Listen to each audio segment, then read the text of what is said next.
Hi guys, it's Lauraby or Maddie. Today I'm reading chapter 39 of Hashtag Murder Trending by Gretchen McNeil. Let's get right into it. Dee gazed down at Mara's body, dressed like Monica, in Monica's bedroom. Rage ignited inside her, a burning, fiery anger like she'd never felt in her entire life. Fuck crying. What good would that do? She turned away from the bedroom scene below and let go of her grip on the tented roof. She slid down to the edge, stopping her momentum on the hard corner of glass. Careful, Niles cried for the millionth time. He stood on top of the lawn chair tower about 20 feet away. Edge your way over to me and I'll help you down. Like a crab skirting the side of a cliff, Dee inched across the bottom of the roof, bare heels digging into the sharp corners of the glass beneath. But the pain didn't bother her. It only stroked the angry fire within. I've got you, Niles said, taking her hand in his own. Slowly now. Take my hand and all. But Dee wasn't doing anything slowly ever again. She dropped right on top of Niles. Lawn chairs toppled over, and they collapsed onto the pile of chair cushions that Dee had discarded earlier. Griselda leaped out of the way just in time. Niles grunted beneath Dee's weight, and she didn't even stop to ask if he was okay. She bolted to her feet and spun around to face the camera. I know it's you, Kiyomi, she yelled, pointing her finger at the camera. Who's Kiyomi? Griselda asked, helping Niles to his feet. Dee ignored her. But you and the postman won't win. Do you hear me? We're going to shut you down. The tears had started, hot and angry, pouring down her cheeks, but Dee didn't even pause to wipe them away. Listen up, America. The postman's killed everyone else on the island. Guards, inmates, none of it was on camera. It's a conspiracy, Niles added. He stood at her shoulder, facing the camera. All of us were falsely convicted. Griselda joined. Robin Hood's last victim. She was the expert witness that testified against us. The postman is knocking off anyone who can prove the trials were rigged. And if we could end up sentenced here, Dee added, so could you. So could any of you. The postman needed to be exposed, and Alcatraz 2.0 had to be shut down so no more innocent people would die. None of the deaths would be in vain. Alcatraz 2.0 is a sham, Dee said. There's no justice here, no eye for an eye. The only one guilty of murder is the postman. And then, as they stared up at the camera, the red light blimped out. The postman had cut the feed. We did it, Niles breathed. I can't believe it. He grabbed Dee around the waist and hugged her tightly.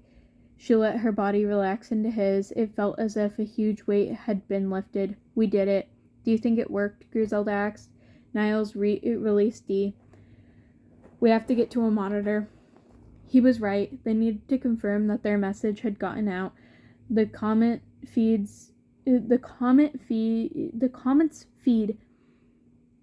would be flooded with people calling for an investigation.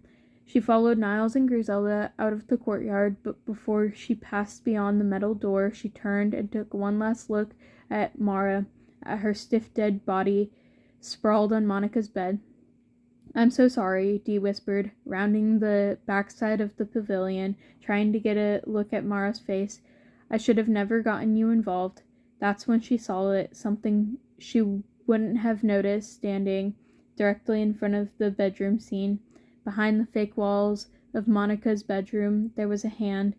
Dee blinked. Was she seeing things? She approached slowly and discovered that the hand was attached to an arm, the arm to a body, a massive overweight body.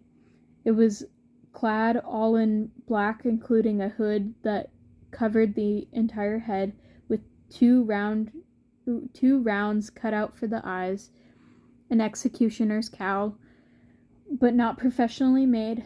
The eye holes were jagged and looked as if they had been hand-cut with a pair of scissors, and the fabric was flimsy and worn.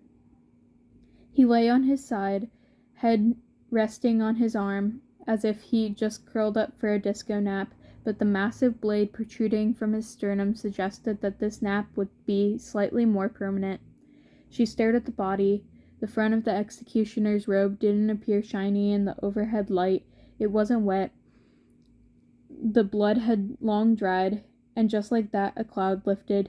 Cue me, Monica, the weirdness of Alcatraz 2.0. It all made sense. Dee couldn't believe it. How had she not realized this earlier? It was so simple, and as Dee stared into the pavilion, she started to laugh. Dee? There was panic in Niles's voice. Where are you? What's wrong? Nothing, Dee calmed herself. She needed a plan, something that would end this nightmare once and for all. She needed time to think. You see something funny in there? Griselda asked, eyebrow arched, as Dee emerged through the metal door. You have no idea. I'm fine. There was a question on Niles's face, but he didn't ask it. We should get back to the barracks. Totally, she said, totally, as she led them into the dark night. Her mind raced. Not the barracks. I have to get back to the shop. Let's go to ice cream instead. The barracks are closer, Griselda said. Why would we go all the way back to Main Street? Dee's eyes darted to the nearest camera mounted atop a dim street lamp. I'm starving. Griselda arched an eyebrow. Seriously? Niles glanced at the camera, then back to Dee. You're starving, he said slowly, understanding her code. Right. Then he cleared his throat and spoke quickly. I'm sure we could all use something to eat. They entered ice cream through the back door, which was still unlocked, just as they had found it that morning. The lights flooded the pink and white shop with an unnervingly cheerful glow as Dee's eyes darted around the interior, searching. She found what she was looking for almost immediately. On the counter beside the blenders, a red axe. Okay, Postmatics, Niles said, rubbing his hands together as he took a seat in front of the TV monitor. Tell us what's being done to get us out of here. Griselda stood beside him, a hand on the back of his chair. They both read the scrolling comments in silence, as Dee slipped behind the counter and silently lifted the axe off the formatica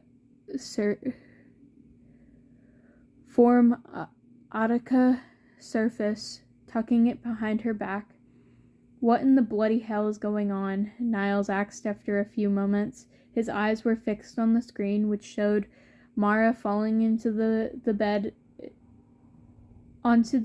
in the pavilion, convulsing. Death Row Breakfast Club is played out. He read, Can't the postman give us something else? Griselda also read post out loud. I love the way Ali Shindy foamed at the mouth while she bit it. I'm betting the house that hashtag Cinderella survivor dies last. She turned back to Dee. Didn't they listen to anything we said? Dee shook her head calmly. No, because they never heard a word. Niles rocked to his feet. What? Look, Dee said, pointing at the screen with her free hand. It showed the three of them shoulder to shoulder, shouting at the camera, but without any sound. Beneath it, a caption read, hashtag DRBC threatens the postman. That bitch, Griselda yelled. That son of a bitch, Griselda yelled. He was never going to let us expose him, Dee said. He's been a step ahead of us all along, remember? Griselda tilted her head. Sounds like you knew this was going to happen. Dee edged her way around the counter, heading for the back door. I have an idea. Are you going to share it with us? Dee gripped the axe tightly behind her. She was about to put all her cards on the table, and she really, really hoped she was right. I need to tell you a story, Dee began. And that is the end of chapter 39. I will see you guys next time. Bye bye.